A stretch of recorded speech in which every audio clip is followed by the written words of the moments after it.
या मतदारसंघाचे आपले आमचे जुने मित्र आणि तुमच्या सगळ्यांचे आवडतं नेतृत्व, या जिल्ह्याला हवा हवा असणारं नेतृत्व खऱ्या अर्थाने आपल्याला दक्षिणसाठी पवार साहेबांनी जो त्यांच्यावर विश्वास टाकला, खऱ्या अर्थाने डॉक्टरने सांगितलं की ऐतिहासिक निवडणूक होणार आहे.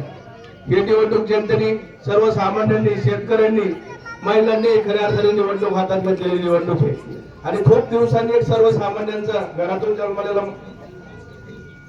साधन नेतृत्व खऱ्या अर्थाने आपल्याला भेटलं. या नेतृत्वाचं आपण दिल्लीत पाठवायला आणि आपले सगळे प्रश्न सोडवायला खऱ्या अर्थाने तिथं आपला आवाज बुलंद झाला पाहिजे. शेतकऱ्यांचे प्रश्न असो, शेतीमालाचे प्रश्न असो, इतर काही प्रश्न असतो, रस्त्याचे प्रश्न असो, दिल्लीत आपले गाजले पाहिजे.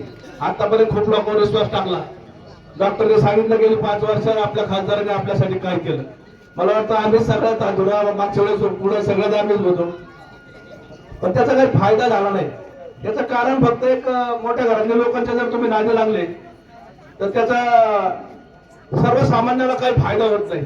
आणि म्हणून आतापर्यंत असंच आपण बोलत गेलो की यांच्या गाड्यांना, यांच्या लवाजम्याला, यांचे कारखाने याला बोलून आपण इथून माझा माणसं निवडून दिली, यंदा निवडून दिली का परत दुसऱ्यावर 5 वर्षांनी ते मत मागायला येतात.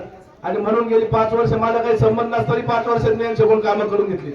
काही संबंध नाही, आपला कुठं तिकडं मतदान नाही, आमचं काही सहकार्य झालं नाही.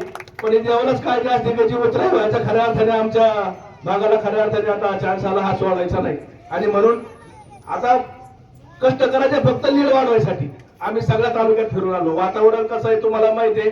ही जनतेने निवडणूक हातात घेतलेली, पण डॉक्टरने सांगितल्याप्रमाणे ऐतिहासिक निवडणूक करायची आणि सगळ्यात जास्त मतांनी खऱ्या अर्थाने हा खासदार आपला दिल्लीत गेला पाहिजे.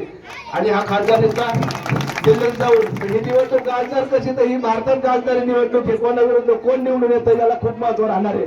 आणि म्हणून तुम्ही एक एक मताचा विचार करायचा. मतदानाच्या दिवशी कोणी आपल्या घरातली मतं करून घ्या, एक एक मत महत्वाचं आहे. आणि म्हणून जास्त मतांनी खऱ्या अर्थाने हा दक्षिणेचा खासदार आणि दिल्लीत गाजणारी निवडणूक ही होणार आहे नगर दक्षिणेची. आणि म्हणून तुम्ही गाफील न राहता. आता हे वातावरण बोलायला खूप यावं, भाषण करायला काही देखील 2-2 तास पुरत नाहीत, पण एक छोट आपल्याला टाइम नाही. आता पुढे स्वतः गावात सगळे लोक थांबलेले. आणि म्हणून तुमच्याकडून एकच अपेक्षा करतो, डॉक्टर मांजर सोन्याचा इतिहास घडला पाहिजे. मांजर सोन्याचा इतिहास घडला पाहिजे. त्यांना लोक मिळवतील, जवळचे लोक, त्यांना तुम्ही आता ते पडलेले उमेदवार जास्त विचार करू नका, त्यांचं कोणी ऐकू नका. ते पडलेले परत उठत नसते, ते बी शब्द तुम्हाला देऊन टाकतो. आयुष्यात कधी उठत नसते. किती बी नाटक करून द्या, आमच्या सारख्याला किती बी त्यांनी त्रास द्याव द्या, काय काय प्रयोग केले तुम्हाला माहिती आहे. हे प्रयोगाला आम्ही भीत नाही, आमचा धंदाच संघर्षातून पुढे आलेला आहे. आणि म्हणून जास्त बोलत नाही. तुमच्याकडून अपेक्षित होते डॉक्टर सगळ्यात जास्त मतदान, सगळ्यात जास्त इथून मागचं रेकॉर्ड खऱ्या अर्थाने लंके साहेबांना सगळ्यात जास्त 80 ते 90% मतदान इथून झालं पाहिजे. शेतकऱ्यांचे प्रश्न तुम्ही समजून सांगा. जास्त बोलत नाही, लंके साहेब जास्त मतांनी निवडून येतील आणि परत गुलाल घ्यायलाच आपल्या गावात येतील, अशी एक अपेक्षा व्यक्त करतो. आणि मग 2 शब्द संपवतो.